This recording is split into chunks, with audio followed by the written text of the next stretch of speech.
제가 만화나 애니메이션 이런 거를 잘 모릅니다. 진짜 애니메이션은 진짜 거의 아무것도 모르고요. 게임도 진짜 모릅니다. 우리 뭐 만화계에 야설록이라는 분이 계시죠. 어떻게 저랑 똑같은 생각을 하셨어요? 근데 하여튼 뭐 모르겠어요. 미국 사람들은 그게 유령의 기본 모습이라고 생각을 한다는 거죠. 슈퍼마리오 부끄부끄. 아 그거 아시잖아요. 게임 아시는데요. 옛날 거잖아요. 옛날 게임 거잖아요. 아시잖아요. 자, 곽재식 작가님이 이제 준비해 주신 특강을 들어볼 텐데요. 특강. 어떤 내용인지 좀 살짝 알려주시죠. 네, 오늘은 과학과는 거의 관련이 없는 괴물 이야기를 한국의 역사, 전설, 신화 이런 것 속에 나오는 예. 우리가 어떻게 보면 조금은 잊고 있었던 예. 한국의 괴물 이야기들을 소개해 드리려고 하는데요. 예. 4대 괴물로 좀 준비를 해봤는데 시간이 너무 길어지면 뭐 4대나 3대도 좀 멋있지 않습니까? 아, 맞습니다. 그래서 그러면 3대로 끝날 수도 있고 준비해 놓은 건 4대. 한국의 4대 괴물 이야기를 좀 하면서 한국의 전통 문화, 우리나라의 역사 이런 거에 대해서 좀 돌아보는 그런 시간으로 한번 마련을 해보려고 합니다. 알겠습니다. 이게 사상 최초로 특강인데 제목이 어떻게 나오냐에 따라서 바뀔 수 있는 특강이에요. 한국의 3대 괴물로 나올지 한국의 4대 괴물로 나올지 이거는 네. 강의가 끝나봐야 알 수 있을 것 같습니다. 끝나봐야 합니다. 네. 한국의 괴담 시작하도록 하겠습니다. 네. 기대됩니다. 일단 괴담하면 이제 제일 뭐 기본이 되는 이야기, 가장 평범한 귀신으로부터 한번 시작을 해보도록 하겠습니다. 예. 지금 이제 화면에 보이는 것은 우리나라의 옛날에 나왔던 영화 포스터인데요. 예. 아랑낭자전이라는 영화의 포스터죠. 살면서 처음 들어봐요. 아랑낭자전. 우리가 밀양 이쪽에 가시면 아랑낭자, 아랑설화가 유명하긴 합니다. 그거에 이제 영화판으로 나온 거는 이제 몇 편이 있는데 이 영화는 이제 그렇게 많이 알려지진 않았는데 뭐 들어보신 적 있으실 거예요. 무슨 뭐 어떤 한 맺혀서 억울하게 죽은 어떤 그런 여성이 있었는데 사또가 부임해가지고 그 사건을 해결해 줘야 되는데 귀신이 나와가지고 해결 좀 해주쇼라고 하니까 귀신을 보고 너무 놀래가지고 사또들이 자꾸 다 쓰러지는 거야.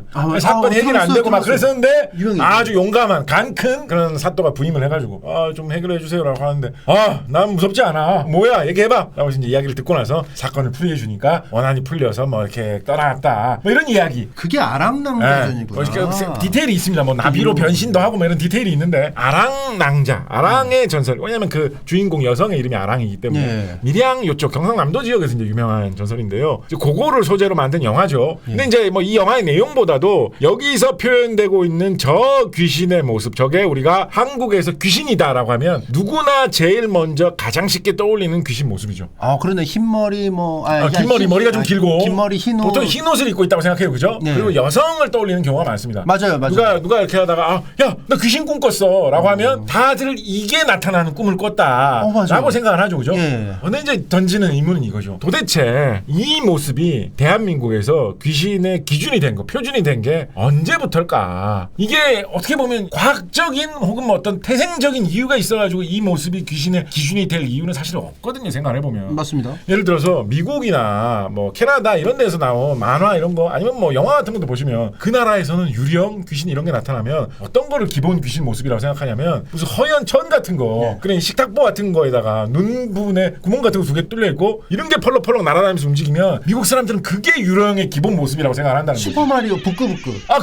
그거. 아시잖아요. 게임 아시는데요. 옛날 거잖아요. 게임 아시잖아요. 부끄부끄 명치가 모르는 건데. 그거 왜냐면 그게 마리오 카트에도 나오고 그러지. 마리오 카트에 아이템으로 나와요. 아이템으로 나와요. 하여튼 아시잖아요. 그런 거를 미국 사람들은 귀신의 유령의 기본 모습이라고 생각을 한다는 거지. 이거는 문화적인 거고 어떤 역사적인 거라서 어느 순간 자리 잡은 거지. 애초에 저 모습이 귀신의 기준이 될 만한 이유는 별로 없었다라는 거예요. 그러면 저 모습이 누구나 생각하는 귀신의 기준이 된, 야, 나 귀신 본 것 같아 라고 하면 다 저 모습을 떠올리는 그거는 언제부터 시작됐을까? 이런 거 좀 궁금해 할 만한 문제죠. 맞아, 궁금해요. 누가 어떤 계기에 어느쯤부터 저게 뭐 삼국시대 때부터 사람들 귀신이라면 다 저걸 생각했을까? 고려시대에 뭐 거란족에게서 들어온 문화일까? 언제 저거를 사람들이 기준 귀신이라고 생각을 하게 됐을까? 이런 거 좀 궁금할 만하죠, 그죠? 네, 궁금해요. 제가 이제 괴물, 귀신 이런 거에 대한 이제 책도 쓰고 뭐 그런 거에 대한 이야기를 많이 하기 때문에 저는 뭐 옛날 역사책이라든가 뭐 조선왕조 실록 이런 거를 보게 되면 다 무슨 괴물 이야기, 귀신 이야기 이런 게 혹시 있지 않느냐 이런 것만 맨날 뒤져봅니다. 그걸 보다가 제가 이제 좀 재미있는 기록을 하나 찾았는데 1468년 음력 8월 18일자 진짜 조선왕조실록 기록에 어떤 내용이 나와 있냐면 이때 당시에 조선시대 임금님이 그 수양대군 세조 그분이었습니다. 네. 그분 있죠. 그 내가 왕이 될 상인가? 네, 그분 이정재가 왕이었죠. 네, 그분이 왕이었을 그 무렵인데 네. 그분에 대한 이야기를 하는 내용이 이제 실려 있어요. 네. 그분에 대해서 무슨 내용이 실려 있냐면 세조 그분이 뭐 잘했다, 뭐 무슨 정책을 펼쳤다 이런 내용이 적혀 있는 게 아니라 이 세조 임금님이 요즘 나쁜 신하들하고만 어울려서 걱정이다 이런 내용이 실려 있습니다. 네. 나쁜 신하란 임금님하고 술 먹고 맨날 장난만 치는 신하들, 국사를 돌보는 데는 신경 쓰지 않고. 임금 입장에서는 좋은 신한데요? 근데 제가 보기에는 그래서 이거 왜 이렇게 약간 감이 좋으시군요. 그래요? 역사 이런 것도 우리 많이 했나요? 많이 하죠. 그러니까 그래서 감이 좋으신 것 같아요. 그런가? 그러니까 이게 제 의견에는 조선왕조실록에 이 나쁜 신하에 대한 이야기가 나와 있는 이 부분이 있는 거는 네. 제가 보기에는 그 신하가 나쁘다는 걸 지적하려고 쓴 내용이 아니에요. 제가 보기에는 이 역사를 기록한 사람이 요즘 수양대군 세조 임금님이 개판이다. 맨날 술 먹고 장난치고 놀기만 하고 라고 욕을 쓰고 싶은데 차마 조선시대 상황에서 임금님 욕을 직접 못 쓰니까 더군다나 임금님도 보통 임금님도 아니고 내가 왕이 될 상인가 이분인데 임금님 술 좀 그만 드세요 이렇게 쓸 수 없거든. 그러다 보니까 이걸 이제 돌려서 이야기를 한 것 같아요. 친구를 잘못 사귀어서 너무 나쁜 신하들이 있어가지고 우리 임금님이 원래는 좋으신 분인데 술 먹는 길로 빠졌네. 원래 이런 친구가 아닌데. 라고 쓴 것 같아요. 제가 보기에는. 그런데 어떤 술 먹는 나쁜 신하가 있었느냐라고 이야기를 하고 있냐면 안효래, 최오원 이런 신하들이 나쁜 신하들이다라고 하면서 뭐라고 나와 있느냐. 안효래, 최오원하고 술 먹고 이러고 놀았다라는 내용이 적혀 있습니다. 어떻게 놀았냐고 돼 있냐면 안효래, 최오원 이 두 사람이 갑자기 궁궐에서 근무를 하다가 무슨 바람이 불었는지 나는 겁이 없는 사람이야. 난 겁을 상실한 사람이야. 엄청 용감한 사람이야. 이런 걸로 둘이 서로 자랑을 하면서 대결을 붙습니다. 임금님 입장에서는 또 재밌는 쇼네요. 그러니까 임금이 지나가다 진짜 그걸 본 거야. 세조에 이렇게 잘 이입이 되시죠. 그럼요. 딱 그걸 느낌을 받은 거야. 그래가지고 이 사람이 야, 니들 진짜 겁 하나도 없어? 누가 진짜 겁 없는지 한번 대결해볼까? 세조 임금이 제안을 하신 거예요. 이게 아프리카 TV고 이게 치직이에요. 이 당시에는 앞에서 이거 그쵸? 앞에서 이게 아프리카 TV고 이게 치직이란 말이죠. 임금님이 시킨 거예요. 생방. 그래서 어떻게 대결을 시키겠습니까? 요즘에 이제 그런 거 위험해서 잘 안 하는데 한 10년 전, 20년 전만 하더라도 담력 체험, 담력 대결 뭐 이런 거 무슨 수련회 같은 거 이런 거에서도 많이 했었죠. 그런 거 하면 뭐 공동묘지 같은 데 이런데 보통 어디 으슥한 데 가가지고 무슨 물건을 뭐 갖다 놓고 오라든지 거기 있는 뭐 물건을 들고 오라든지 뭐 이런 거를 시키죠. 야, 재밌겠다. 그거를 시킨 거예요, 진짜로. 실제로 아프리카 TV에 막 가가지고. 그래 맞아. 요즘에 그런 거 하잖아. 총가 옛날에 갔었어요. 그런 거를 실제로 하고 시킨 거예요. 그래서 이때 아마 창덕궁이었던 것 같은데 창덕궁에서 그런 으스스한 그런 전설이 내려오는 그런 지점이 있었나 봐요. 아마도. 그래서 거기에 니들이 밤에 갔다 와라. 뭐 물건을 놓고 온다, 집어온다 이런 걸 니들이 해봐라. 겁이 없으면 혼자서 잘할 수 있지 않겠느냐. 임금이 시키는 거예요. 임금이 시키면 해야죠. 아무리 무서워서. 그렇죠. 그걸 실제로 이 안효래, 최용원 두 사람이 그 임금이 시켜가지고 합니다. 그런데 이런 식의 담력 체험 이런 테스트를 할 때는 뭐가 있습니까? 귀신으로 변장한 사람을 숨겨놓는단 말이야. 그래서 튀어나오게 해가지고 놀래켜 주는 게 꼭 들어가죠. 예. 그래서 실제로 그것도 시킵니다. 세조 임금이. 주작까지. 시킵니다. 왜냐면 그래야지 담력 체험이 되니까. 자, 그런데 저는 이거를 그래서 이 기록을 정말 재밌게 본 건데 자, 생각을 해보십시오. 이럴 때 배치시키는 귀신의 형상은 누가 봐도 그 시대 사람들이 언뜻 밤에 보기만 해도 저거 귀신이다 라고 생각할 모양으로 변장을 시켜서 배치를 해야 돼요. 직관적이어야죠. 만약에 요즘에 우리가 어디 담력 체험하러 갔는데 무슨 뭐 어떤 캄보디아 전설 속에 내려오는 어떤 특별한 무슨 유령의 모습으로 분장시킨 사람 튀어나온다라고 하면 놀라게 하겠지만 저게 뭐야? 귀신이라고 잘 생각을 못 할 거란 말이지. 딱 튀어나와도 우와 귀신이다라고 할 만한 모습을 변장을 시켜야 된단 말이에요. 자, 그런데 1468년 조선 전기 시점에서 세조 임금님이 어떻게 변장을 시켰느냐가 한 줄 적혀 있는데 그 변장을 시킨 모습이 우리가 생각하는 긴 머리에 흰 옷을 입은 여성 귀신과는 전혀 다른 모습으로 변장을 시킵니다. 어떻게 변장을 시켰다고 돼 있느냐? 이 부분이 일단 강렬합니다. 일단 흰 옷을 입히지 않아요. 어떻게 했을까요? 이거 상상 불가입니다. 이거. 나체. 오! 어떻게 이거? 야, 이거 맞추 사람 저 처음 봐. 그래요? 오. 나체. 옷을 벗으라고 시켜요. 옷을 무섭잖아요. 벗으라고. 무섭잖아요. 맞지? 옷을 벗으라고 시켜. 옷을 벗으라고. 오. 그러니까 아마도 앞뒤 설명이 없는 걸로 봐서는 여성도 아니었던 것 같아요. 여성이었으면 조선왕조 실록에 뭐 여성 궁녀를 불러다가 시켰다고 돼 있을 텐데 그런 설명이 없는 걸로 봐서 무슨 뭐 이런 내시나 아니면 군인이나 한 명 불러가지고 야 너 일로 와봐. 너 몸 좋다 이렇게 해가지고 야 일단 옷을 벗어라. 아마 이제 우통 정도 벗었겠죠. 그래서 옷을 일단 벗어. 벗으면 일단 무서워요. 제압돼요. 제압. 옷을 이거 감시 오신데 진짜. 왜 괜히 싸울 때 이렇게 벗는 게 아니에요. 술자리에서. 그거 진짜 왜 그러는 거지? 일단 멱살은 안 잡히는데. 약간 깡패 이런 분들은 일단 벗고 싸우시는 분이 아니 많잖아. 왜냐면 이게 위압감이 있어요. 맨살이. 바지도 벗으시는 분들 좀 계셔. 예. 바지는 나는 진짜 위험한 놈이야. 위에는 약간 과시고 아래는 나 무슨 짓을 할지 몰라. 약간 그러니까 좀 헷가닥했다 약간 이런 느낌으로. 갑자기 막 깨물을 수도 있고 나는 예측 불허의 행동을 할 수 있어라는 뜻이에요. 바지는 하반신과 이 상반신은 다른 의미가 있어요. 그래서 옷을 일단 벗으라고 시킵니다. 일단 그 다음에 머리가 긴 머리냐, 긴 머리로 분장을 하라 아니에요. 조선왕조 실록에는 정확하게 뭐라고 기록되어 있냐면 머리 위에 허연 거를 얹으라라고만 되어 있어요. 저는 좀 무슨 뜻인지 해독은 정확하게 못하겠어요. 무슨 흰 모자를 썼다라는 뜻인지. 근데 저는 뭐라고 상상을 해보고 있냐면 흰 머리를 표현하기 위해서 어떤 가발 같은 거, 뭔가 그런 걸 쓰라고 한 게 아닐까라고 제 추측입니다. 그렇게 추측을 하고 있습니다. 그리고 나서 소도구를 하나를 부여를 하는데 한 손에 짝대기를 하나 들고 있어라. 짝대기. 라고 되어 있습니다. 그래서 조선시대 1468년 시점에서 담력 체험을 할 때 세조가 분장을 시킨 컨셉은 남자가 옷을 좀 벗고 흰머리 내지는 머리에 뭐 허연 거가 막 휘날리면서 한 손에는 짝대기 하나를 들고 있는 거. 이게 그때 당시에는 누가 봐도 귀신이라고 생각할 만한 서울의 약간 높은 사람들 사이에서 서울 중심가에서 유행했던 귀신의 기본 모습이었다라는 거죠. 그래서 조선 전기만 해도 귀신의 기준이라는 게 지금 우리가 생각하는 그런 귀신의 평범한 모습하고는 굉장히 많이 다르다. 소복의 여자가 아니에요. 전혀 아닌 거죠. 그래서 아마도 좀 이렇게 후대에 들어오면서 여러 가지 귀신의 다양한 모습들이 있었는데 그 중에 흰 옷을 입고 있고 머리가 길고 그런 귀신의 여성 모습 하나가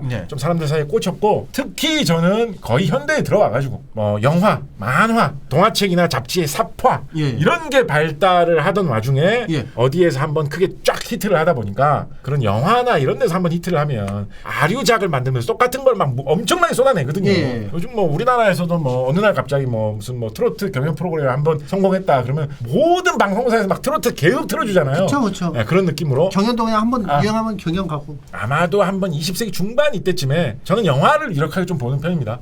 영화 같은 데에서 긴 머리에 흰 옷을 입은 여성 귀신이 한번 히트를 빡 치고 나니까, 예를 들면 뭐 월하의 공동묘지 이런 영화 크게 성공했거든요. 다들 따라하기 시작하면서 그게 순식간에 쫙 침투하면서 그래 한국 귀신 하면 긴 머리에 소복 입은 여성이지라는 게 최근에 자리 잡아서 아주 깊게 스며든 유행이지, 사실은 조선시대 초기 정도로만 거슬러 올라가도 우리나라 귀신의 기본은 오히려 이런 도에 가까웠다. 흰머리 휘날리는 어떤 아이씨, 짝대기 들고 있는 아저씨가 귀신의 기본이었던 시기가 있었다. 저만 해도 것이죠. 짝대기 없이 저렇게 오면은 별로 위협이 안 되고, 짝대기를 하나 들고 있으면 머리통을 한번 후려칠 수 있다고 생각하면은 무서울 것 같아 확실히. 조선시대 귀신 이야기들을 많이 읽어보면 이런 게 진짜 조선시대 감성하고 우리 감성하고 다른데요. 우리는 아무리 이제 뭐 귀신 이야기 이런 걸 좋아하는 사람이라고 하더라도 귀신을 실제로 있다고 믿는 분이라고 하더라도 막 진짜 막 무속인 이런 분 아닌 다음에서야 그거를 좀 비일상적이고 초현실적인 거라고 생각하지, 진짜 현실 속에서 항상 같이 있는 거라고는 잘 생각 안 하거든요. 그렇죠. 특별한 이상한 현상이라고 생각을 하지. 조선시대 사람들은 귀신이라는 게 진짜 있다고 믿는 사람들이 아주 많았거든요. 그렇다 보니까 조선시대의 귀신 이야기를 보면 요즘 귀신 이야기와는 다르게 어떤 귀신 이야기가 정말 많이 나오냐면 할머니, 할아버지 귀신 이야기가 굉장히 많이 나옵니다.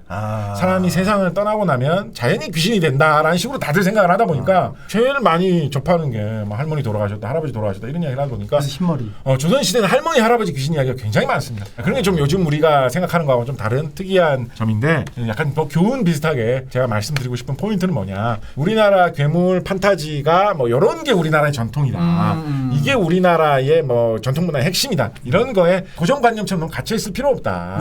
옛날 기록, 다양한 옛날 이야기 이런 걸 살펴보다 보면 우리의 고정관념을 초월하는 다양한 신선한 여러 가지 소재들이 많이 많이 있고 그걸 우리가 잘 발굴을 해가지고 다채롭게 다양하게 이렇게 활용을 해가지고 뭐 만화도 만들고 영화도 만들고 드라마도 만들고 뭐 재밌는 게임도 만들고 이렇게 활용해가지고 이렇게 쓰면 더더욱 풍요롭게 우리나라의 전통 문화를 즐길 수 있는 그런 것이지 너무 뭐 한국의 전통 문화는 긴 머리에 여성 귀신 이게 한국의 전통이니까 우리나라 공품을 하면 무조건 이게 나와야 돼. 이게 아니면 한국적인 것이 아니다. 뭐 이런 식으로 너무 생각할 필요 없다. 유연하게 생각하는 유연하게 생각하고 새로운 소재를 많이 발굴해가지고 다채롭게 다양한 걸 더 많이 만들어도 좋겠다라는 말씀 일단 처음 좀 들어보겠습니다. 들었을 때 좀 신선했던 건 뭐냐면 네네. 그때 당시에 이제 귀신을 많이 이제 믿다 보니까 할아버지 할머니들이 이제 돌아가시고 나서 한동안은 이제 그냥 자연스럽게 나타난다. 이게 좀 신선해요. 그러니까 일종의 약간 루즈 타임 끝났는데 인저리 타임 경기가 끝났는데 할머니 할아버지 경기 끝났는데 안 가. 안 가고 한 5년 정도는 남아 있어요. 그래서 같은 맥락에서 우리가 이제 요즘 귀신 이야기는 여성 귀신 이야기가 좀 많지 않습니까? 근데 조선 후기만 해도 이런 귀신 이야기 책 같은 거 귀신 이야기가 많이 담겨 있는 이야기 책 같은 거 살펴보면 할아버지 귀신이 그렇게 많이 나옵니다. 그러니까 옛날 사람들 생각에 할아버지가 좀 더 무서운 거야. 조선시대 사람들 생각에 더 즐겨. 할머니보다는 할아버지가 좀 무서운 거야. 그러니까 더 즐겨. 그러니까 할아버지 귀신이 좀 많이 나와. 옛날 조선 후기의 이야기 책 이런 거 보면 작대기도 더 올려. 더 어울리고 무서울 것 같긴 하잖아요, 진짜. 그런 게 좀 있습니다. 그렇구나. 알겠습니다. 두 번째 괴물. 장인이 늙어서? 장인이 늙어서? 장인 아니에요. 길다는 장자의 장인입니다. 그래요. 그래서 큰 사람 거인이라는 뜻이 거인. 거인이라는 뜻인데 거인이라고 안 하고 장인이라고 하죠. 이런 것도 좀 옛날 말에 좀 재밌는 점이죠, 그죠? 요즘은 키 큰 사람이면 다들 뭐 키 크다 하면 거인이라고 거대하다 뭐 이렇게 얘기하는데 옛날에는 장인이라는 표현을 쓰고 있어가지고 소개를 해드리고 있도록 하겠습니다. 요거는 이제 신라의 괴물이라고 할 수 있는데요. 좀 됐네요. 할 수 있는데 이거 재밌는 게 뭐냐면 우리나라 기록에서 이게 발견되는 게 제일 오래된 사례가 아닙니다. 중국 기록에서 발견되는 게 제일 오래된 사례입니다. 제가 아는 한은 중국에 이상한 이야기를 많이 실어놓은 그런 책으로 내려오고 있는 기록 중에 기문이라고 하는 책이 있습니다. 이상한 이야기 들어놓은 거 다 써놓은 책이다라는 거예요. 그래서 막 이상한 이야기만 적혀 있어요. 그 이야기에 어떤 구절이 있냐면 신라에는 중국의 뭐 한 지금으로부터 한 1500년 전 뭐 수나라, 당나라, 뭐 고직전 시대 그때쯤의 이야기를 모아놓은 책입니다. 우리나라에는 이제 신라가 있었던 시대죠. 중국 사람들 보기에 신라에 가면 이상한 게 있는데 나오면서 이제 말을 쭉 풀어놓는데 뭐라고 되어 있냐면 신라는 동쪽 끝에 멀리 있는 나라란 말이에요. 그렇죠. 당시 중국 사람들 시선에서는 신라는 세상 동쪽 끝에 있는 나라란 말이에요. 거기에 어떤 이야기가 적혀 있냐면 그 동쪽 끝에 있는 나라인 신라에서도 더욱더 동쪽으로 가면 장인이라는 이상한 게 사는 곳이 있다라고 되어 있는 거예요. 동쪽이 어디 있을까요? 신라의 동쪽이?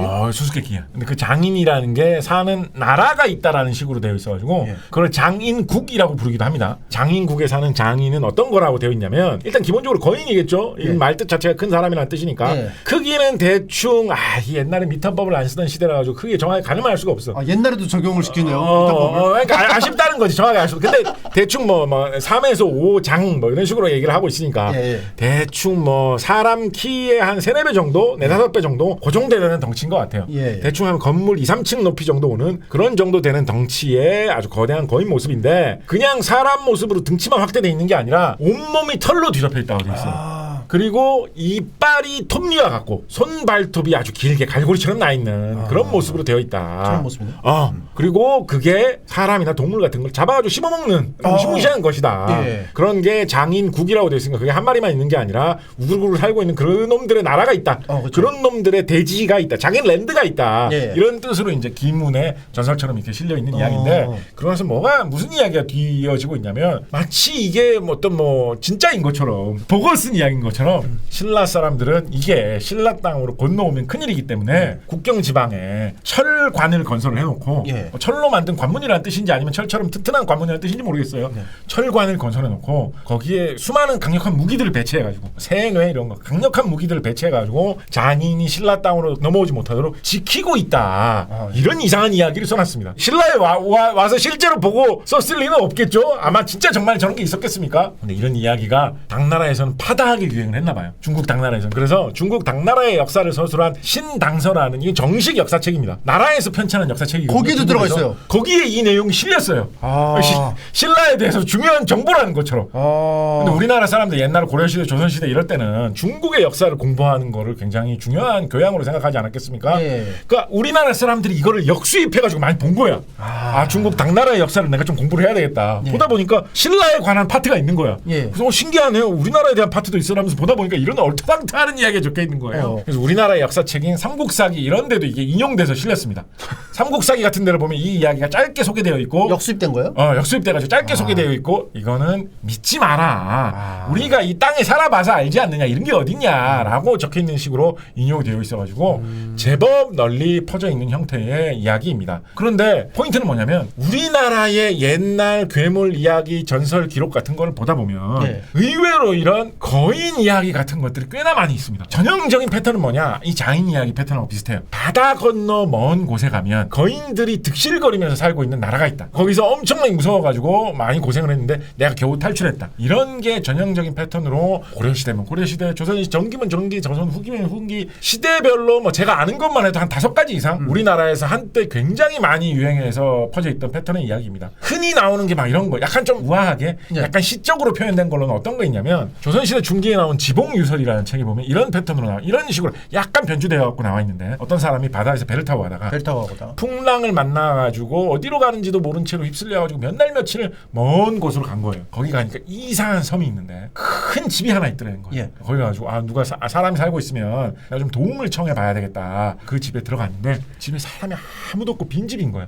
주인이 잠깐 자리를 비웠나 싶어가지고 이 사람이 신발을 놓는 데를 딱 봤는데 신발이 너무 커. 신발이 이따만한 거야.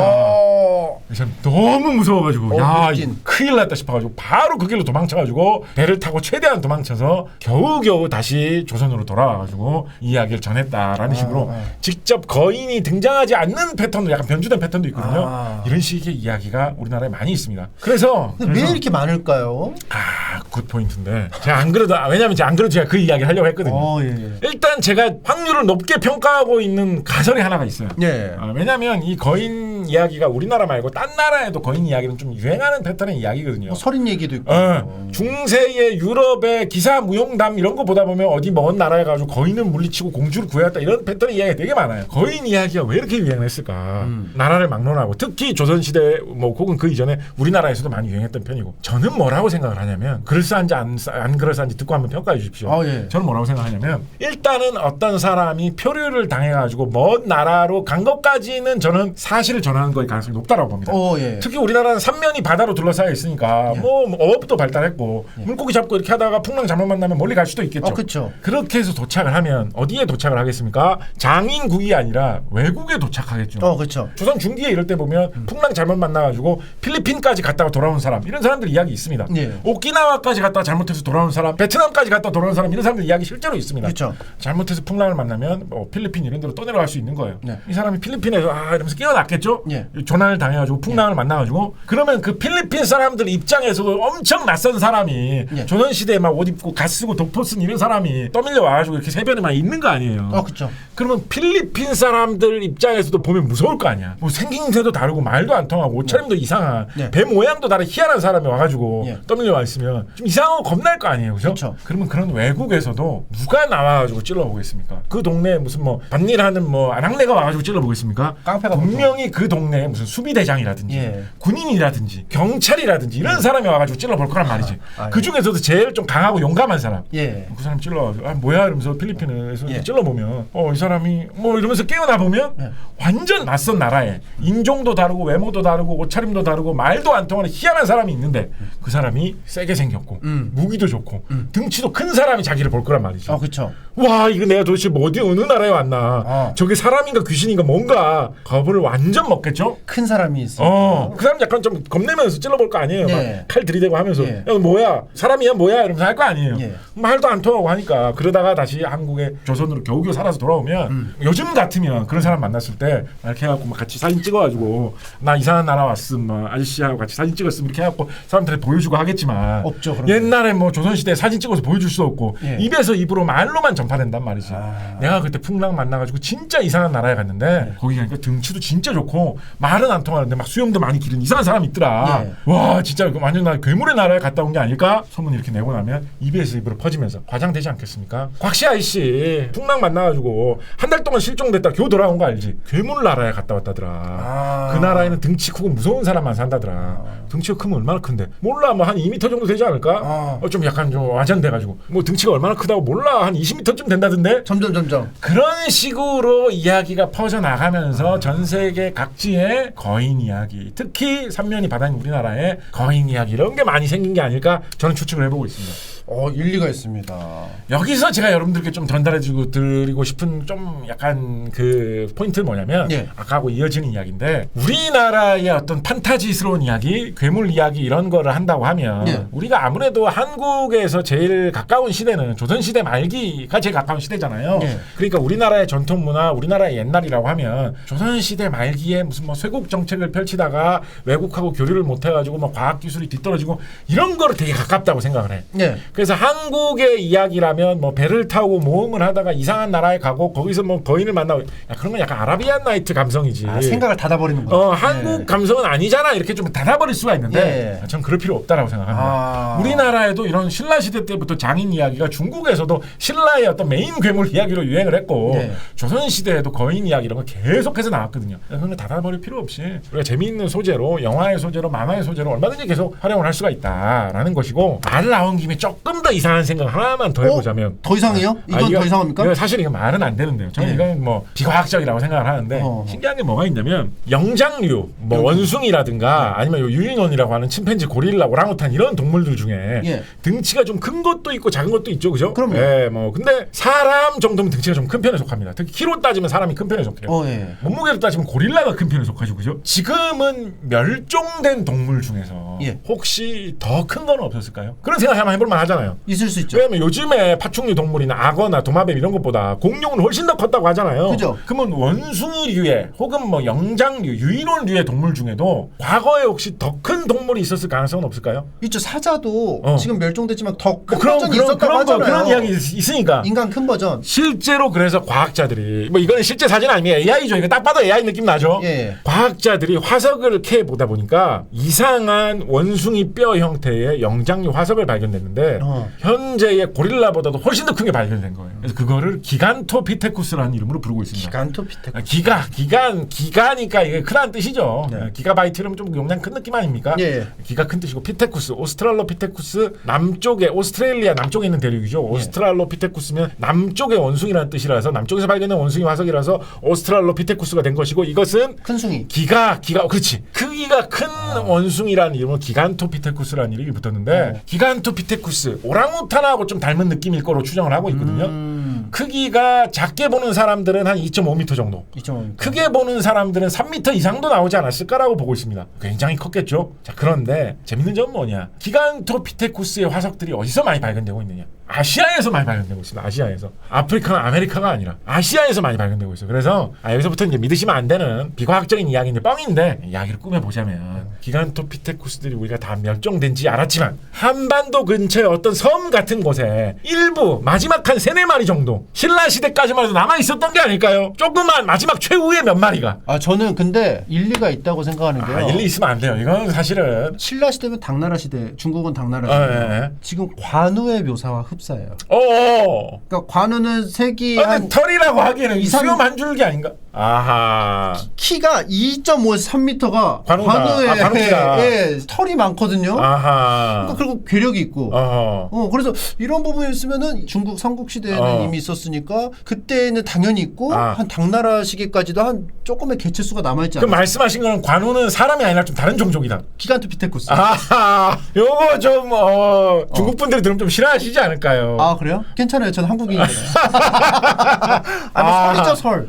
상상은 망상이니까. 하여튼 뭐 기간토피테쿠스. 신이라는 것은 다른 말로 먼저 아십니까? 인간이 아니라는 거예요. 그렇게 생각. 인간이면 안 되죠. 그렇게 생각할 수 있죠. 기간토피테쿠스가 사실은 이런 고생물학 연구하시는 분들에게 재밌는 주제이기도 합니다. 저렇게 덩치도 크고 힘도 셀 것 같은 저런 종족은 덩치가 컸으니까 머리도 컸을 거 아닙니까? 그렇죠. 그러니까 그런 추정도 해볼 수 있거든요. 의외로 뇌가 좀 발달할 수 있을지도 않았을까? 그런데 왜 갑자기 멸종돼서 사라졌을까? 이런 거 고생물학에서도 좋은 연구 주제이기 때문에 기간토피테쿠스로 검색을 해보시면 이런저런 게 나오는데 갖다 붙여보자면 신라의 명물이라고 당나라 사람들이 생각을 했던 장인 기간토피테쿠스하고 비슷한 느낌 아닐까요? 그래서 킹콩의 예. 신라 버전을 만든다면 킹콩 대신에 약간 기가콩 이런 느낌 어떠냐? 기가콩 나쁘지 않은데. 정말 예. 그런 말씀도 관콩 한번. 어때요? 그러니까 중국에 팔기 어려워 그런 식으로 가면. 관공. 그럼 중국 사람들이 관공, 싫어할 수 있어. 관콩. 중국 사람들이 싫어할 수 있어요. 괜찮아요. 한국이니까. 예, 한국이니까. 그렇습니다. 그렇습니다. 근데 저는 이런 생각도 해봤어요. 네. 동쪽이라고 했잖아요. 신라의 신라의 동쪽. 그러면 동쪽이면은 배를 타고 나갔는데. 배를 타고 나간다. 잃어버렸잖아요 길을. 네. 그러니까 방향은 일단 동쪽으로 동쪽. 간다. 어디로 간지 몰라. 블라디보스토크로 가서. 러시아 사람들이 키가 크잖아. 그런데 가다가 좀 막판에 좀 안 좋았어. 왜냐면 블라디보스톡에 러시아 사람들이 들어온 거는 최근이야 최근. 한 200~300년밖에 안 됐어. 예. 러시아 사람들 이 시대에는 다 유럽 쪽에 살았어. 이 시대에는. 신라 시대는. 이건 아니네요. 관우였다. 근데 좋은 포인트를 본 게 장인이 정말 그랬는지는 모르겠는데 후대의 조선 시대에 나온 거인 이야기는 어디에 갖다 붙이는 사람들이 가끔 있냐면 진짜 감이 좋으신데 포인트가 동쪽이라는 포인트를 그대로 살린 거예요. 그래서 어디로 갔다라고 보고 있냐면 블라디보스토크로 간 게 아니라 일본의 홋카이도로 갔다고 보는 사람들이 있어요. 홋카이도에 가면 홋카이도에 예로부터 살고 있던 아이누라는 민족이 있거든요. 그 민족 커요? 민족이 크지는 않은데 근데 큰 분들도 있겠지. 크지는 않은데 어떤 특성이 있냐면 수염을 많이 해요. 털을 많이 기르고 몸에 털이 많으셔 이분들. 지금도 홋카이도 가면 이분들이 많이 계십니다. 그리고 자신들의 전통 문화를 살리기 위해서 많이 노력을 하고 계세요. 이분들 특징이 뭐냐? 털을 많이 기르셔. 털을. 말도 일본 말하고 다른 아이누 말이 따로 있거든요. 그러니까 이 조선 시대의 사람이 배를 타고 떠내려가지고 홋카이도에 도착을 한 거예요. 그럼 도착을 했는데 이분들의 식습관이나 이런 것도 되게 달라요. 막 이상한 생선죽 막 이런 거 잘 끓여 드시고. 그래서 이상한 민족들을 만나는데 일본 사람은 아닌 거. 생김새도 일본 사람 완전 달라요. 일본 사람 얘기를 많이 들었는데 일본 사람도 아닌데 몸 좋고 털 많은 이런 이상한 사람들 도대체 어딜까 고민을 하다가 조선으로 돌아와가지고 내가 진짜 이상한 나라에 내가 갔다 왔다. 야 너 일본 갔다 온 거 아니야? 니 동쪽으로 배 떠내려가는 거 내가 봤어. 근데 거기 일본 절대 아니야. 말이 아니야. 일본 말이 뭐 스미마생 뭐 이런 말 하는 사람들 아니었어. 옷도 다르고 털 많이 막 기르고 완전 특이한 사람들이었어. 그게 좀 와전되어서 조선시대 거인 이야기 중에 몇 개는 탄생하지 않았을까? 그런 추측을 하시는 분들 꽤 있습니다. 그럼 이제 관우 설화랑 같이 합쳐지면서 그렇게 된 거죠. 아이누 관우 약간 이런 식으로. 홋카이도 관우. 털이 많은. 그렇습니다. 하지만 괴력을 가지고 있고 장인이 이제 그런 패턴이 되지 않았어요. 그렇습니다. 알겠습니다. 자, 세 번째 괴물. 우리 세 번째로 마무리 지을까요? 아니면 네 번째까지 할까요? 저는 네 번째 하면 좋은데 여쭤보시는 거 보니까 세 번째로 끝내고 싶어요. 세 번째, 네 번째 빨리 가서 네 번째까지 해보죠. 세 번째. 이거 진짜 이상하네. 진짜. 이건 진짜 이상한데요. 이거 진짜 이거는 청둥오리를 타고 있다니요. 이거는 진짜 말도 안 되는 이야기인데. 이건 추격하면 안 되겠는데요. 이거 여러분이 이거 들어보시면 뭐라고 이런 이야기가 있다고 진짜 깜짝 놀라실 만한 이야기가 있는데. 말이 안 돼요. 주몽 있지 않습니까? 주몽. 송일구 선생님이 주연한 그 연속극 드라마로도 우리에게는 뭐 친숙한 그런 뭐 고구려를 건국한 민족의 영웅 뭐 이런 식으로 많이 언급되는 그런 인물인데 주몽에 대해서 제일 상세한 이야기가 많이 남아 있는 그런 문헌이 이규보라고 하는 고려시대 작가가 쓴 동명왕편이라고 하는 서사시입니다. 이 이야기에 나와 있는 정보를 기준으로 주몽에 관한 이야기들을 많이 만듭니다. 그래서 뭐 그런 이야기 유명하죠. 아버지가 뭐 하늘에서 내려온 해모수고 뭐 어머니가 무슨 뭐 하백 강의 신의 무슨 뭐 딸인데 뭐 그래서 뭐 신통력이 있어가지고 나중에 물을 건너려고 하는데 뒤에서 막 적이 따라오니까 물을 향해서 나는 하백의 외손자다 나를 도와다오 하니까 물에서 무슨 뭐 자라하고 거북이 이런 게 막 떠올라가지고 다리를 만들어 줘가지고 그걸 타고 이렇게 건너갔고 적이 쫓아올 때는 흩어져가지고 못 건너 이런 이야기 유명하지 않습니까? 이게 멋있는 이 주몽 이야기의 앞부분입니다. 뒷부분에 있는 에피소드들 중에 또 있어요. 완전 이상한 이야기가 하나가 실려 있습니다. 오리가 혹시 등장하나요? 물론이죠. 이 이야기가 너무 이상하기 때문에 너무 이상해요. 너무 이상하기 때문에 보통 이런 어떤 뭐 동화책이나 만화라든가 드라마, 영화 이런 데서는 잘 소재로 표현이 안 됩니다. 주몽이겠죠? 동명왕이겠죠? 뭐 그런 식으로 뭐 AI가 그린 그림이기 때문에. 그리고 표정이 너무 빡 돌아요. 왜냐면은 너무 당연한 것처럼 타고 있어요. 본인도 좀 약간 신기하면서 타야 되는데. 그럴 배경이 있어. 왜냐면 이게 말도 안 되는 게 등장을 하는데 이 글 속에 이거에 대한 해설이 없어요. 자, 무슨 이야기인지 잘 들어보십시오.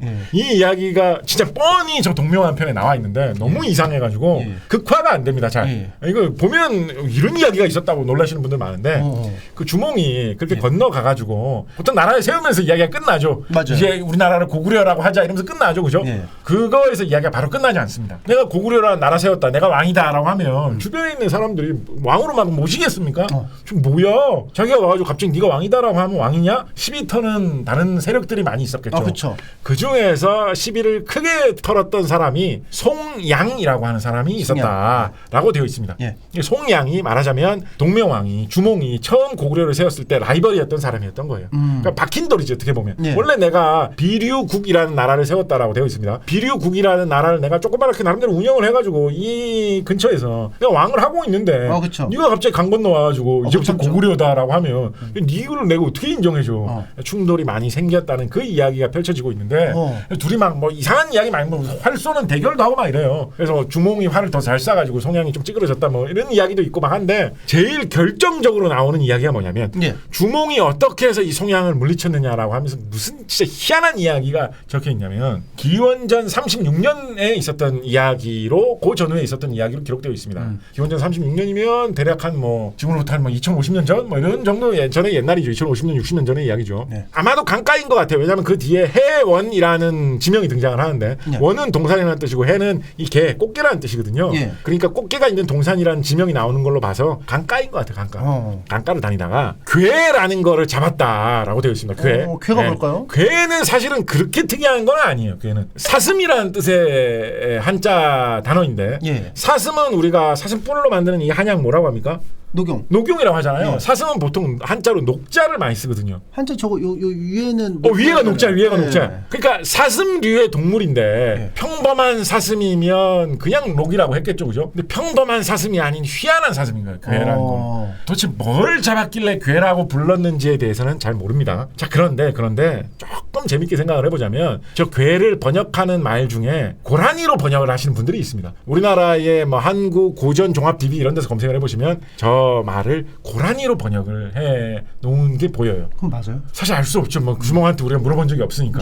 뭐 그때 당시에 뭐 생물학이 발달해가지고 그거는 뭐 고라니로 분류됩니다라고 누가 과학자가 증명을 한 것도 아니니까. 할 수도 없고. 근데 일리는 있는 게 뭐냐면 고라니가 우리나라엔 정말 넘쳐나지 않습니까? 그렇죠. 널린 게 고라니. 우리나라의 야생동물 중에 제일 많은 게 고라니지 않습니까? 근데 고라니가 세계적으로는 정말 드문 동물이거든요. 한국하고 중국 동쪽 지역 정도에밖에 안 삽니다. 그렇다고 하더라고요. 더군다나 그런데 그 중에서도 중국에서는 얼마 전까지만 해도 고라니가 정말 보호받는 동물이라서 중국 전체의 고라니 숫자가 한 뭐 2,000마리, 3,000마리 정도 봤거든요. 우리나라에서는 고라니 숫자를 뭐 한 20만 마리, 뭐 많게 보면 뭐 60만 마리 이렇게 보거든요. 상대도 안 될 쪽. 우리나라가 중국보다 훨씬 좁잖아요. 그렇죠. 그런데 막 고라니가 우글우글 우리나라에 살고 있어요. 저 군대에서도 봤어요. 그러니까 저도 고라니 군대 가면 무조건 보거든요. 저도 고라니 산에서 본 적이 있거든요. 고라니 되게 흔한 동물이에요. 근데 고라니를 영어로 뭐라고 하느냐? 워터디어라고 합니다. 워터디어. 아, 그래요? 고라니가 수영을 잘해요.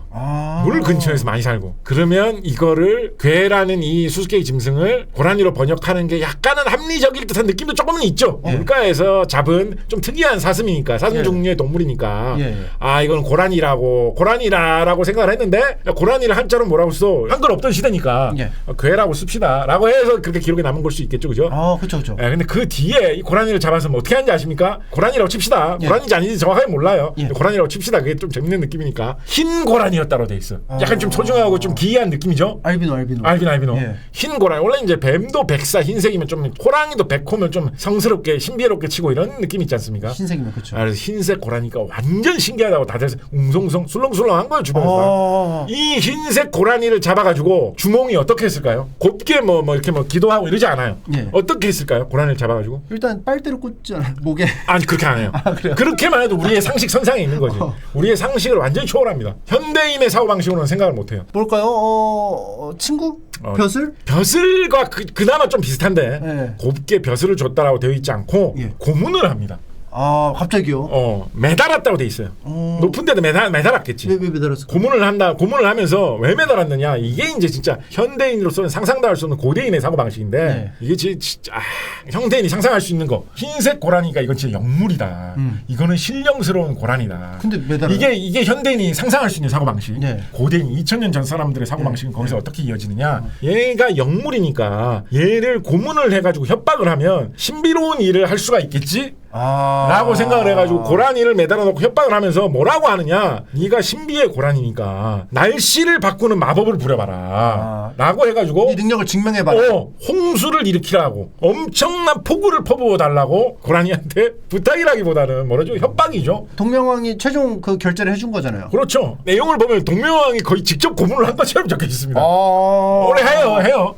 자, 그러면 어떻게 이어지냐면 만만치 않은데요. 고라니가 웁니다. 고라니 우는 소리 이상하죠. 이상하고 막 약간 사람이 소리 지르는 것 같기도 하고. 고라니 울음소리 여러분 검색해서 한번 찾아보십시오. 혹시 모르는 분이 있으면. 고라니 진짜 희한하게 웁니다. 기분 나빠요. 약간 막 약간 이상하게 웁니다.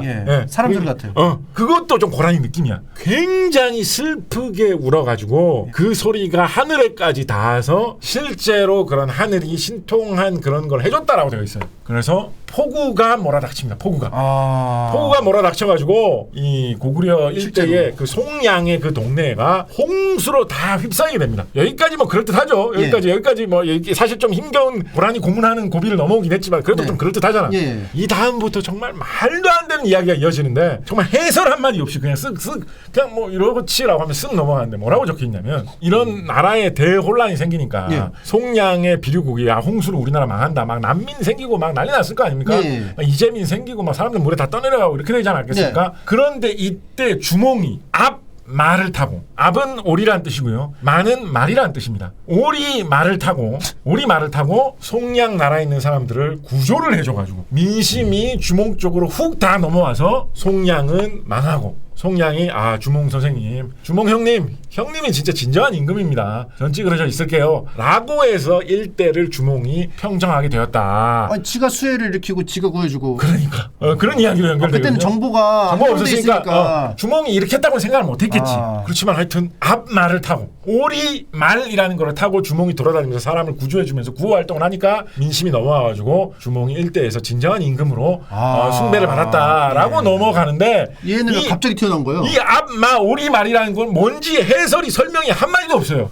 이게 뭘까 과연? 이게 뭘까? 안마. 현재 학자들도 의견은 분분합니다. 안마 이게 뭘까? 그래서 뭐 직역을 하면 오리 말이니까 오리와 말 사이의 어떤 중간 정도 형태인 뭔가 그런 게 아니겠느냐. 라프라스 같은 거 아닐까요? 그게 뭐죠? 포켓몬의 그. 몰라요. 라프라스 모르세요? 하여튼 뭐 그런 괴물 형태. 저는 뭐 약간 이런 느낌이 아닐까라고 상상을 해봤는데 학설은 분분합니다. 약간 재미없는 학설도 있어. 예를 들면 말 중에서 예를 들어서 진짜 잘 뛰는 말이 있다라고 하면 막 천리마 이런 식으로 막 부르잖아요. 적토마 이런 것도 있고 막 그 말 별명 같은 걸 멋지게 많이 붙여주잖아요. 어떤 말이 있는데, 주몽이 타고 다니는 말이 있는데 물에서도 너무 잘 다니는 거야. 그래서 별명으로 앞마 오리 말이라고 불러줬다. 이런 학설도 있습니다. 적토같이. 그 약간 좀 현실적인 거죠. 약간 현실적인. 최대한 그 우리 상식 안으로 데리고 온 거네요. 데리고 온 건데 그렇게 하면 좀 재미가 없잖아요. 그리고 어떻게 보면 그런 정도였으면 해설을 해줬을 수도 있잖아. 그렇죠. 앞말하는 거는 주몽이 잘 타고 다니던 말의 별명이다. 이렇게 해설해줬을 수도 있잖아.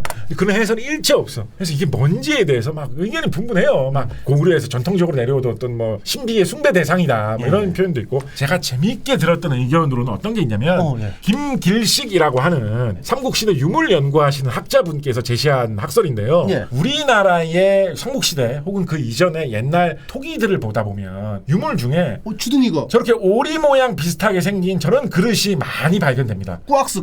여러 가지로 많이 나옵니다. 근데 이게 특이한 점이 뭐냐면, 오리는 그냥 오리 모양으로 쓱 이렇게 만들어 놓으면 될 텐데 모가지 부분에 저런 이상한 뭐 벼슬 같기도 하고 갈기 같기도 한 저런 게 붙어 있는 경우가 많이 있어요. 뭘까요? 그래서 저 김길식이라는 분은 뭐라고 이야기를 하고 계시냐면, 저게 아마도 말갈기를 표현한 거 아니겠느냐라고 추정을 하고 계세요. 그래서 저런 토기를 앞마형 토기라고 부르자라는 학설을 주장하고 계십니다. 그러니까 기록이 충분치 않아서 모르겠지만 지금은 사라져서 우리가 상상을 못하지만 한 2000년 전쯤에는 한반도 이 일대 근처에 오리하고 말이 합성된 그런 희한한 상상의 동물을 실제로 있다라고 생각하는 그런 문화가 좀 있지 않았겠느냐. 그래서 그거를 저는 이런 조형물로 만들어가지고 임금님 높은 사람 무덤 같은 데서 출토되는 유물이거든요. 조선시대 이럴 때는 막 용으로 장식한 뭐 이런 거를 많이 만들었듯이 2000년 전에는 안마 모양으로 장식한 무슨 저런 물품 같은 것들을 신성한 장소에 많이 갖다 놨던 거 아니겠느냐, 그런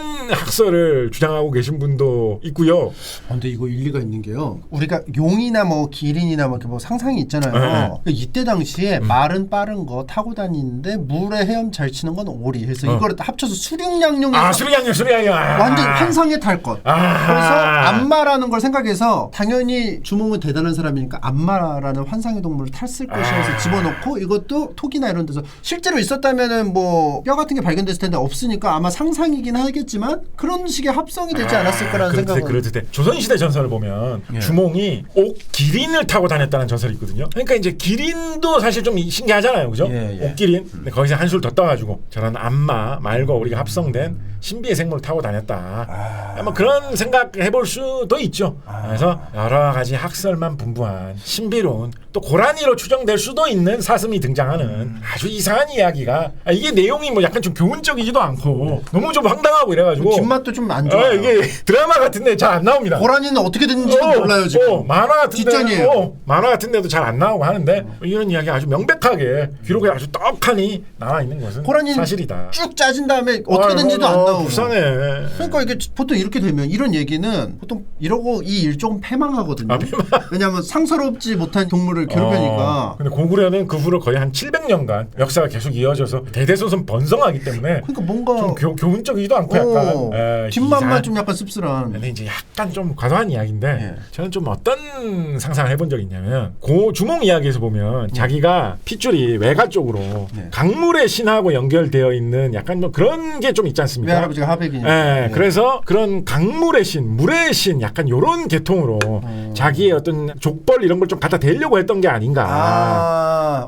우리 쪽 물과 친하다 나는. 약간 고라니가 약간 고씨인 것도 주몽이 좀 고씨이고 뭐 이런 것과 관련이 있지 않을까. 그거랑 같아요. 모르겠어. 이거 좀 과도했던 것 같은데. 과도했던 것. 하여튼 무리수 선언? 무리수보다 약간 덜 무리수인 것까지만 하면 전 거기까지는 좀 봅니다. 주몽이 강물을 중시하는 물의 신 약간 이런 거를 자기가 신성하다는 거를 나타내기 위해서 많이 활용하다 보니까 오리도 나는 특수한 오리를 타고 다닐 수도 있다. 약간 이런 식의 전설 같은 거를 좀 유포하지 않았을까. 언제든 뭐 이런 상상. 편하게 이렇게 말씀하시고요. 무리수다 싶으시면 무리수 선언을 하시고 물르시면 됩니다. 네네. 고라니가 고씨라는 건 무리수로 하도록 하겠습니다. 오리배도 뭔가 오리배 안마의 영향을 받았을까요? 그러니까 뭐 생각해 볼 수 있죠. 예를 들면 뭐 목마를 타고 다닌다. 우리 아들은 목마를 타고 다니고 나는 안마를 만들어 가지고 그거를 타고 강가에 나가지고 이재민을 구출하겠다. 뭐 이런 발상 모르겠어요. 저 오리배 생각도 사실 안 해본 건 아니거든요. 오히려 기록이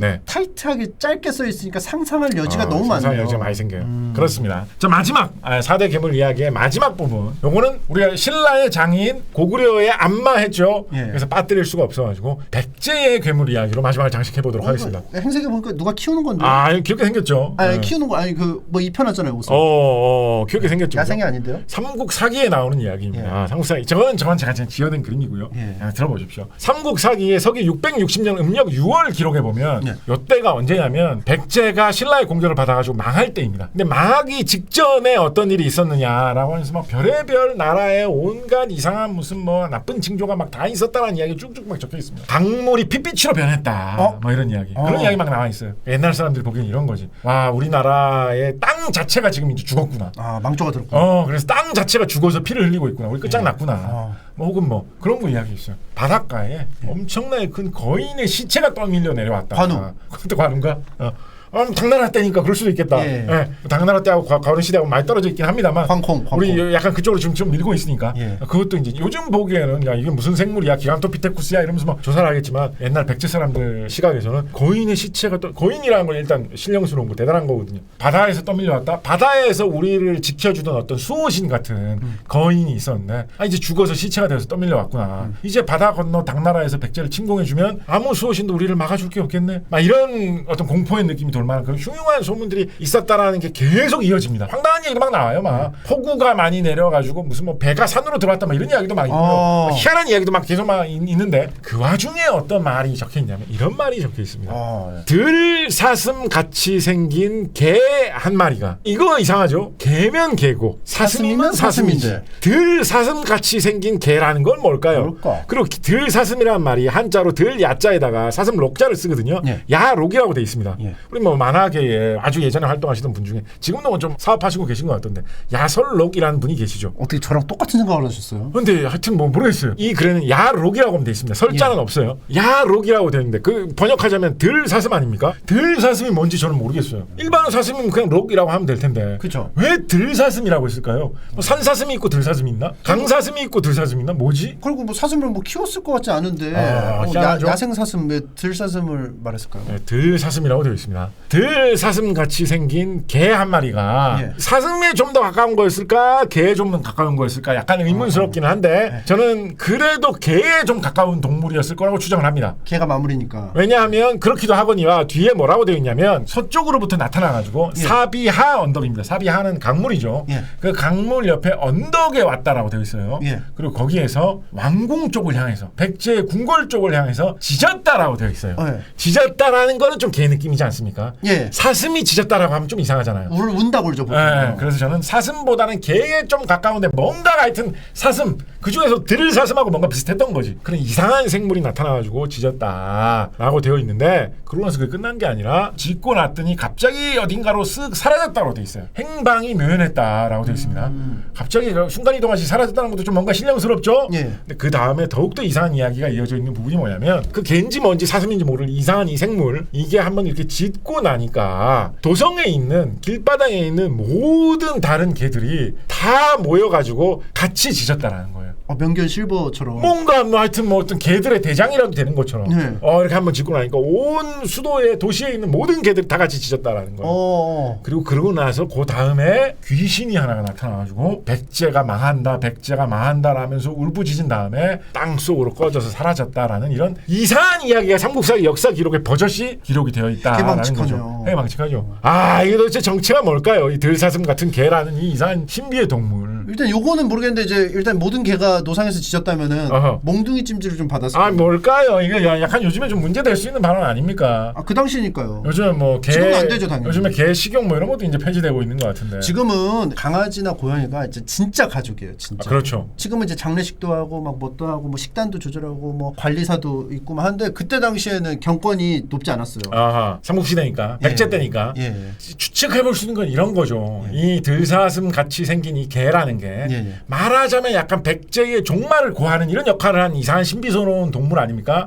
야 백제야 망한다 조심해라 라고 경고를 해주기 위해서 나타났다 사라진 이런 동물이지 않습니까? 그죠? 근데 이게 신기하고 정말 재밌는 게 뭐냐면 요거는 역사적인 건 아니에요 사실은. 근데 우연의 일치가 너무 재밌어가지고 소개를 해드리는 겁니다. 우리나라의 백제의 왕 중에 무령왕이라는 왕이 있었죠. 네임드잖아요. 이 왕이 네임드인데 원래는 그렇게 네임드가 아니었습니다. 왕릉 때문에 네임드였잖아요. 근데 왕릉 때문에 네임드가 된 것인데 이 왕릉이 왜 네임드가 되었냐라고 하면 이 사람 왕릉이 어디에 붙어 있는지 없는지 잘 몰랐는데 이 왕릉이 수천 년 동안 거의 한 1500년 동안 계속 모른 채로 있다가 1970년대에 공주에서 무슨 배수로 공사를 하다가 파다 보니까 우연하게 여기 무덤이 있는 것 같은데 갑자기 발견돼가지고 우리에게 현대에 들어와가지고 알려진 거거든요. 그 긴 세월 동안 이 무덤을 타치한 사람이 없는 것 같다. 도굴도 안 된 것 같다라고 해가지고 그때 상태 그대로 드러난 무덤이다라고 해가지고 굉장히 가치가 높은 아주 중요한 무덤으로 정말 고고학계 역사학계를 뒤흔든 무덤이었고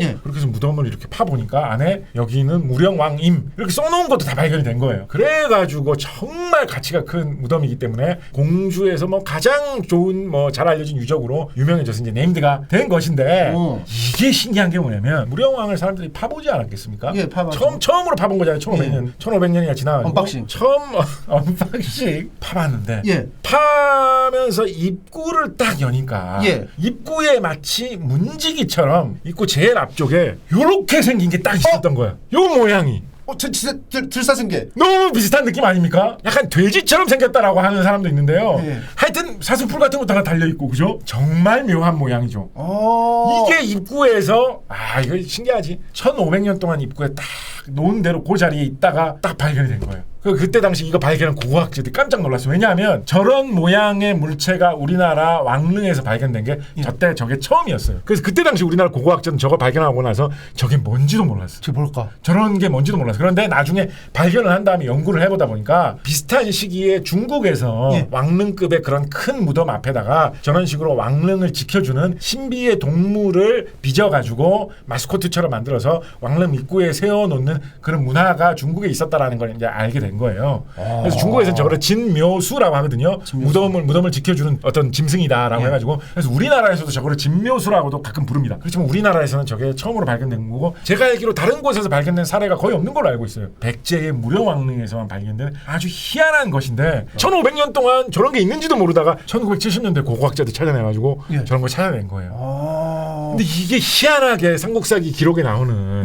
들사슴을 닮은 개 느낌이 좀 나지 않습니까? 있어요, 좀 있어요. 그래서 좀 신비로운 느낌이 듭니다. 그래서 뭐 상상 이건 뭐 역사학적으로 가치는 없는 얘기인데요. 그냥 소설가의 상상력으로 상상을 해보자면 백제에서 어느 때부터인가 임금님 무덤에는 정성스럽게 저런 마스코트 같은 모양을 만들어가지고 묻는 그런 문화가 생긴 거지. 그러다 보니까 민간인들 사이에서도 저런 이상한 신비의 짐승에 관한 소문들이 좀 퍼져나가가지고 우리 백제의 임금님을 백제의 왕을 지켜주는 수호신으로 개 같기도 하고 돼지 같기도 하고 사슴 같기도 한 그런 신비의 짐승이 있다. 라면 전설이 사람들 마치 막 요즘에 무슨 장산범 이런 이야기 도는 것처럼 좋은 쪽으로 백제의 그런 이야기가 좀 돌고 있었는데 그것 때문에 백제라는 나라가 망할 때가 되니까 저 비슷한 게 나타나가지고 궁궐을 향해서 슬프게 백제의 의자왕을 향해서 야 너 그러다가 망한다라고 울부짖으니까 모든 개들이 이걸 마치 짐승의 왕으로 모시듯이 아 진짜 망할 것 같은데요 라고 다 따라서 울지 않았느냐 뭐 이런 전설이 있었던 거 아닌가라는 상상만 해보죠. 근데 이게 참 안타까운 건 그게 사실이라면 경고를 했는데 인간은 대답 안 하고 개들이 대답을 신기한 건 또 뭐냐면 저 돌짐승 모양 발굴을 해가지고 고고학자들이 잘 살펴보지 않았겠습니까? 다리를 한쪽을 분질른 흔적이 있어요. 왜 분질렀어? 일부러 분질러 놓은 흔적이야. 왜 분질렀어? 몰라요. 기록이 남아있어야 알지. 일부러라는 거는 어떤 기준으로 했을까요? 뭔가 이렇게 실수가 아니고 일부러인 거로 그러니까 이 부러진 모양을 보니까 아무래도 일부러 떡 부러뜨린 것 같은 거야. 이게 왜 이랬을까? 이런 걸 기록이 좀 세밀하게 남아있고 하면 참 재밌을 텐데 이건 모릅니다. 상상의 영역이니까. 상상의 영역입니다. 그래서 뭐 제가 어디 뭐 인터넷 같은 데 이런 거 올려놓으면 댓글 주시는 분들은 딴 데로 가지 말고 100년이고 200년이고 이 자리에 머물면서 침입자가 들어오지 못하게 왕릉을 지켜라 라는 의미로 다리를 부러뜨려 놓은 거 아니냐. 잘 싸우려면 다리가 안 부러져야지 잘 싸우면서 물리치지 않을까? 근데 기본적으로 이제 좀 한반도 쪽은 환수에 대한 취급이 안 좋네요. 일단 그런가? 고문하고 들어가는. 그러네 진짜. 일단 다리 몽대기를. 그 약간 리버 펀치 같은 거 한번 날리고 있어요.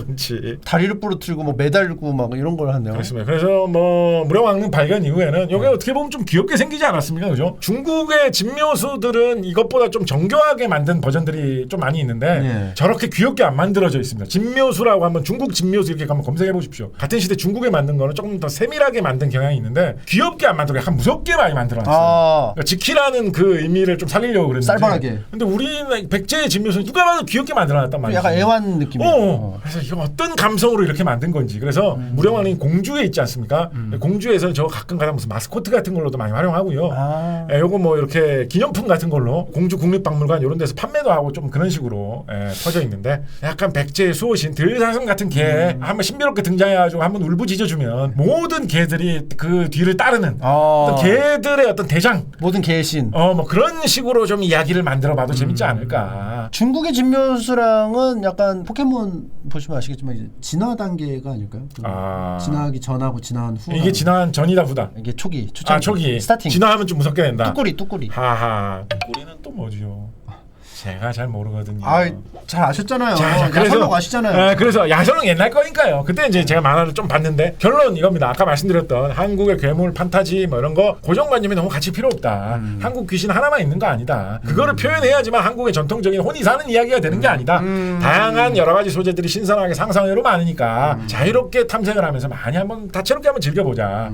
두 번째 포인트 전통 문화 우리의 역사라고 해가지고 뭔가 숭고한 우리의 얼을 떠받든다. 전통 문화 문화를 정말 잘 소중하게 보존한다. 이것도 당연히 중요한 태도이고 네. 그런 거 하시는 분들도 분명히 있어야 되지만 한편으로는 일반 대중이 혹은 뭐 여러 가지 예술가들이 창작자들이 전통 문화를 소재로 조금 웃기고 조금 이상한 이야기라도 자유롭게 활용을 하고 좀 즐기고 아유 우리나라 전통 문화가 얼마나 소중한 건데 야 왕을 지키던 진묘수인데 뭐 그렇게 장난스러운 몬스터로 사용을 해도 돼? 이렇게 생각 너무 하지 말고 좀 자유롭게 이렇게 재미있게 많이 활용을 하면서 널리 사용을 해야지 사람들에게 더 많이 알려지고 더 많이 퍼져서 더 잘 살아남고 발전해서 우리 후대에 더 많이 퍼질 수가 있으니까 전통 문화라고 해서 너무 숭고하게 떠받드는 것도 중요하지만 거기에 갇힐 필요 없이 재미있게 즐기고 많이 활용하는 것도 중요하지 않겠는가 두 가지로 정리를 하면서 4대 괴물 마무리해보도록 하겠습니다. 아 박수. 아 감사합니다. 이게 확실히 맞는 게 저도 네. 이제 제 짤 같은 게 이제 돌거든요. 아, 네네. 재밌는 게 돌아요.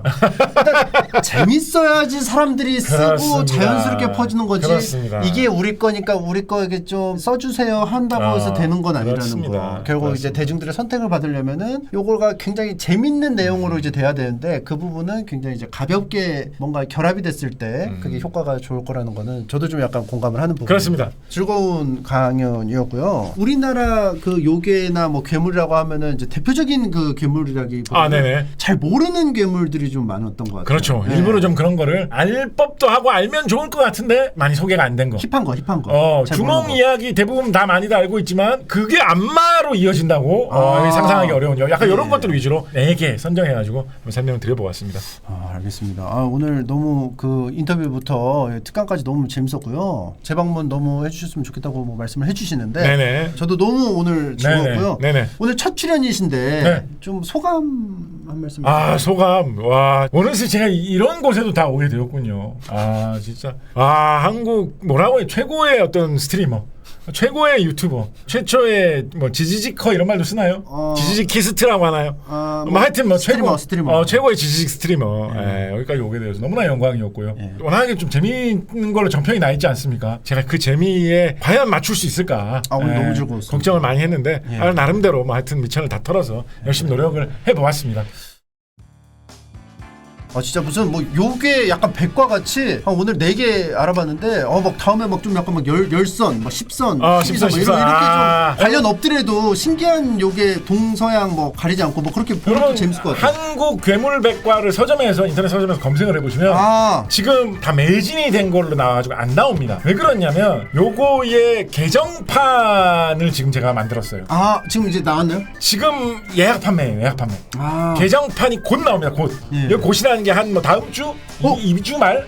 거의 지금 실물이 지금 출판사에 배달돼 있어요. 어떻게 시기가 어떻게 이렇게 절묘하게? 몰라. 이거 짠 것도 아닌데 참나. 진짜로. 그래서 한국 괴물백과 검색돼서 안 나온다고 해가지고 막 중고 서점에서 비싼 값 주고 사고 이러지 마시고 그런 분들 계시더라고요. 그렇게 하지 마시고 지금 개정판, 확대 개정판이 지금 출판사에 이미 배달돼 있거든요. 지금 예약 판매로 사실 수 있고 며칠만 기다리시면 서점에 다 나오기 때문에 그거를 사시면 된다. 정보를 마지막으로 말씀드리도록 하겠습니다. 알겠습니다. 더 많은 괴물 알고 싶으시면 한국 괴물백과 곧 나오니까 그거 이제 사시면 좋을 것 같습니다. 이만 이제 물러가도록 하겠습니다. 오늘 와주셔서 감사하고요. 감사합니다. 시청해주셔서 감사하고요. 저희는 이만 물러가겠습니다. 후원 감사하고요. 그럼 가보겠습니다. 감사합니다. 초대석을 해보고 싶은데 네가 가장 추천하는 인물은? 백종원이야. 5%잖아. 섭외 확률이 높으면서 침투부 채널에 어울리는 게스트를 추천해줘. 섭외 확률이 높으면서 침투부 채널에 어울리고 시청자들이 좋아할 만한 게스트를 추천해. 김풍.